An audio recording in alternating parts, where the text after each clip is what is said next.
రీసెంట్‌గా నేను ఒక వీడియో చూశానండి. అదేంటంటే ఒక మదరు బేబీని దట్టు బిలో 1 మంతే ఉంటదనుకుంటా. చిన్న బేబీని డైరెక్ట్‌గా కౌ దగ్గర తీసుకెళ్ళి ఆ మిల్క్ పట్టిస్తా ఉందనమాట. సో, ఇలా చేయడం చాలా తప్పండి. ఇలాంటి పిచ్చి పనులు అస్సలు చేయొద్దు. అసలు ఎందుకు ఇవ్వొద్దు అని అంటున్నారంటే దీనివల్ల చాలా సైడ్ ఎఫెక్ట్స్ అనేవి బేబీకి ఉన్నాయి. అవేంటో ఈ వీడియోలో తెలుసుకుందాము. కౌ మిల్క్ మీరు బిలో 1 ఇయర్ బేబీకి ఇవ్వటం వల్ల కౌ మిల్క్‌లో ఎక్కువగా సోడియం, పొటాషియం, అదేవిధంగా ప్రోటీన్స్ ఎక్కువగా ఉంటాయన్నమాట. ఇవి ఎక్కువగా ఉండటం వల్ల బేబీ కిడ్నీ డ్యామేజ్ అయ్యే ఛాన్సెస్ అనేది ఉంటుంది. అదేవిధంగా బేబీకి కావలసిన ఎసెన్షియల్ ఫ్యాట్స్ అనేవి బేబీకి దొరకవు. ఐరన్ కూడా దానిలో దొరకదనమాట. సో, ఇలాగ ఉండటం వల్ల బేబీకి ఐరన్ డెఫిషియన్సీ, ఎనీమియా వచ్చే ఛాన్సెస్ కూడా ఉంటాయన్నమాట.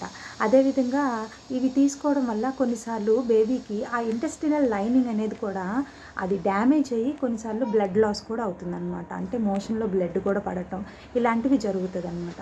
సో, ఇలాంటివన్నీ సైడ్ ఎఫెక్ట్స్ ఉన్నాయి. ఇంకొక ఇంపార్టెంట్ విషయం, బేబీ అది ఈజీగా డైజెస్ట్ కూడా చేసుకోలేదనమాట.